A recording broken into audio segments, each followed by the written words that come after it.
थोड़ा सा चैलेंजिंग इसलिए भी कि मैं एक्टर भी हूँ इस शो में और प्रोड्यूसर भी हूँ, तो दोनों तरफ ध्यान देना था मुझे। और मैं as an producer and actor, मैं एक्टर पहले हूँ। मैंने 10 नाम दिए थे, उनमें से 5 शॉर्टलिस्ट किए थे। तो बस सोमानी जी, उनको क्योंकि से प्यार हो गया, ऐसे मैंने प्रोड्यूसर बन गया हूँ। इतने सारे चैलेंजेस पीछे पड़े, मैं यार इतना सारा है यार पीछे, तो think before you ask. Actor सुखी था पहले, पता एक्टर बहुत सुखी होता है इंडस्ट्री में, प्रोड्यूसर के पास बहुत सारा बहुत बहुत बहुत काम है।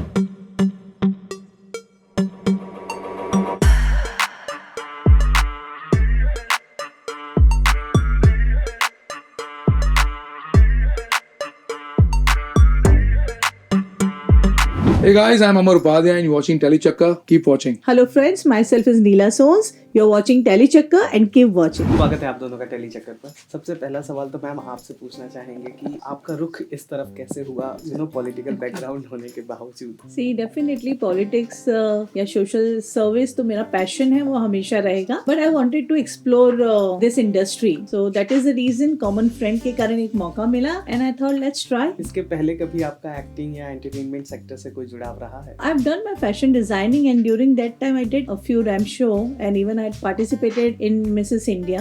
We have a fashion designer come politician as well and social worker.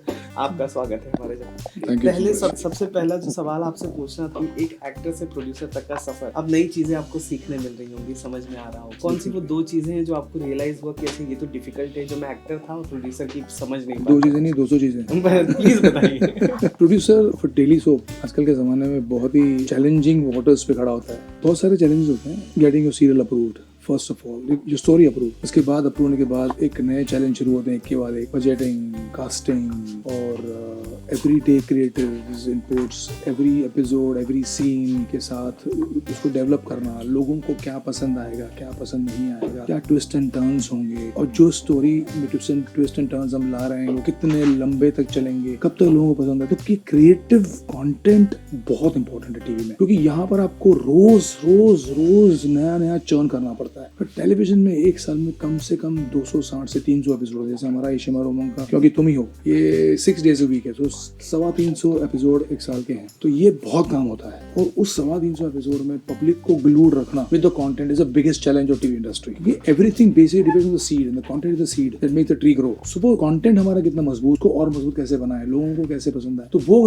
Regularly उसको चेक करना, उसके तो वो एक मेन था। कैमरामैन, वेंडर्स, उस सब का एक जो एज एन एक्टर जो मैंने चैलेंज फेस किया कि मेरे लिए नया था। चैलेंज नहीं, basically something new for us, और वो पता तो था मुझे सब कुछ, पर प्रैक्टिकली पहली बार किया है मैंने। और I have a partner Sohail Zaidi who has done this earlier, so थोड़ा सा इजी हो गया मेरे लिए। हाँ, थोड़ा सा चैलेंजिंग इसलिए भी कि मैं एक्टर भी हूँ इसमें इस शो में और प्रोड्यूसर भी हूँ, तो दोनों तरफ ध्यान देना था मुझे। और मैं as an producer and actor, मैं एक्टर पहले हूँ, तो मैं ये करूँ कि मैं मेरा कैरेक्टर स्ट्रॉन्ग करूँ अकेले का, ऐसा भी नहीं हो सकता। I have to be true to my me as a producer as well, कि मैं स्टोरी को ही सबसे अहम मानूं और उसके हिसाब से मेरा जो रोल बनता है वो उस हिसाब से रखूं। सो वो भी एक एज एन एक्टर चैलेंज, जो एक्टर खुद प्रोड्यूस करता है तो कई बार ऐसा हो जाता है कि यार मेरा ही रोल बढ़ा दे, मेरा, क्योंकि मेरा ही प्रोडक्शन, तो ऐसा नहीं होना चाहिए। You have to be true to subject. जब आप अपने सब्जेक्ट के साथ सही रहेंगे तो ये स्टोरी लंबी चलेगी। शिमारू, उमंग, अच्छी टीम है इनकी। I am really thankful to them for giving me this wonderful opportunity to produce a beautiful love story. So let's see how it goes. I mean so far so good. इतने सारे challenges का अंदाजा ma'am आपको था कि ये सब भी होता है?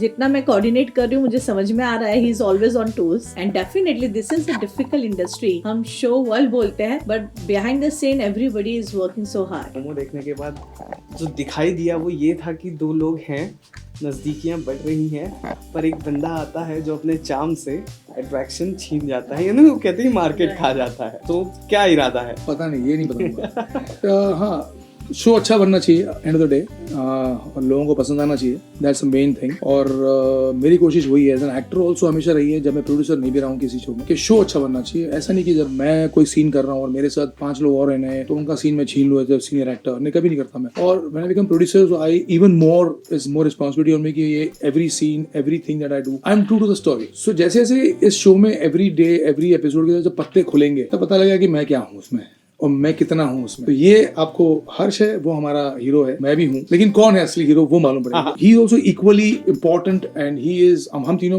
इम्पोर्टेंट है, तो वो भी एग्जैक्टली 33% इक्वली इम्पोर्टेंट है। ऐसा नहीं कि उसको मैं दबा दूं, नहीं, उसके दबने से मेरा शो दब जाएगा, तो उसको उठाना है मुझे। तो that's what producer is all about. कहानी स्टोरी की बात करें, प्लॉटिंग की बात करें, तो स्मॉल टाउन से 2 छोटे बैकग्राउंड से लोग, आंखों में बड़ी सपने, और अचानक से उनकी जिंदगी में एक बहुत ही बड़ा इंसान आता है जिसकी लाइफ बहुत बहुत लेविश है, इसके अलावा और क्या कहानी में है जो मेरे जैसा इंसान प्रोमो में नहीं देख पाया? प्रोमो में आप ये नहीं देख पाया कि लड़की की जिंदगी में कोई आया है और वो क्या बदलाव लाएगा इसके लाइफ में, लड़की के बड़े सपने, और वो एक आता है BMW में लड़का आता है और वो उसको चाम करके निकल जाता है, जहाँ वो कुछ पंछियों को छोड़ती है। तो आजादी बहुत अनमोल होती है, उसे कैद नहीं करना चाहिए। ये जब लाइन आएगी तब थोड़ा सा स्टोरी क्लियर होगा आपको कि क्या है आजादी। मेरा रोल है वो एग्रेशन में बिल्कुल नहीं, जैसे लगा होगा, मुझे लगा आपको ऐसा लगा होगा नेगेटिव रोल है, एग्रेशन है, बिल्कुल नहीं है। Actually it's more like Mihir Virani, मतलब उस किस्म का बंदा है जो परफेक्ट, लेकिन फिर भी वो कैसे सिचुएशन में कैद हो जाती है। मैं जैसे मैंने पहले कहा कि जैसे आपके ड्रीम पूरे होते हैं ना, उसके साथ भगवान आपको सब कुछ देता नहीं है, उसके साथ आपको मुसीबतें भी देता है। तो टू साइड्स ऑफ कॉइन्स। तो ये लड़की की कहानी है उसमें, वो कैसे वो उसमें से बाहर निकलती है हर सिचुएशन में।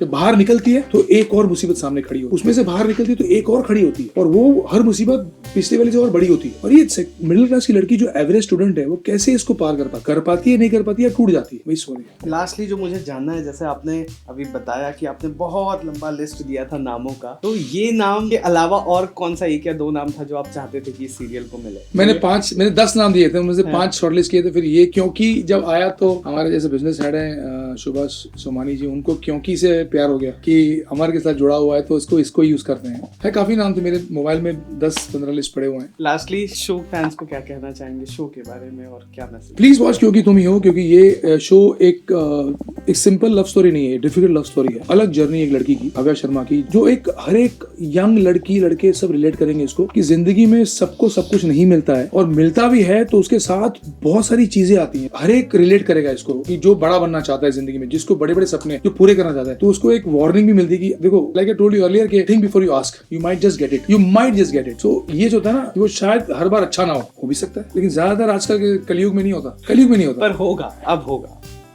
देखते हैं। ऐसे मैंने प्रोड्यूसर बन गया हूँ, इतने सारे चैलेंजेस पीछे पड़े हैं यार, इतना सारा है यार पीछे। तो think before you ask. Actor सुखी था, पहले पता, एक्टर बहुत सुखी होता है इंडस्ट्री में, प्रोड्यूसर के पास बहुत सारा बहुत काम होता है। अच्छा, अब मैं क्लोज करने वाला था, पर इस जवाब से मुझे एक सवाल बस आ गया। बिल्कुल, कि बीइंग एन एक्टर, कभी कोई ऐसा कुछ इंसिडेंस याद आ गया जो मतलब आपने प्रोड्यूसर का प्रॉब्लम नहीं समझा और अब आप एज अ प्रोड्यूसर आ गए हो तो आपको रियलाइज हुआ, अरे यार ये प्रॉब्लम था? कई बार इनिशियली जब मुझे प्रोड्यूसर बनने का कभी ख्वाब ही नहीं आया था, तब मैं एक्टर बनना चाहता था हमेशा। तो तब मैं एज एन एक्टर बिहेव करता था कि भाई मुझे इतने बजे बुलाया तो इतने बजे आया हूँ, मुझे इतने बजे मैंने बोला है जाना है तो मुझे पहले से इन्फॉर्म किया हो तो मैं निकल जाऊंगा। बट प्रोड्यूसर जब बोलता है कि नहीं, मेरा एक अटका हुआ काम है वो कर लो, नहीं करता तो था, मैं कभी सेट छोड़ के गया नहीं, वैसे मैंने काम पूरा किया, लेकिन तब थोड़ी सी आर्गुमेंट के बाद, क्योंकि मेरा और कहीं कमिटमेंट होता था और इनको भी चाहिए था, तो I do understand now more that what is timelines in TV, कितनी इंपॉर्टेंट है डिलीवरीज, और वो उस वक्त पूरा होना कितना इंपॉर्टेंट है। तो ये of course I know much better now. Hey guys, I am Amar Upadhyay and you watching Tellychakkar, keep watching. Hello friends, myself is Neela Sons. You're watching Telechakka and keep watching.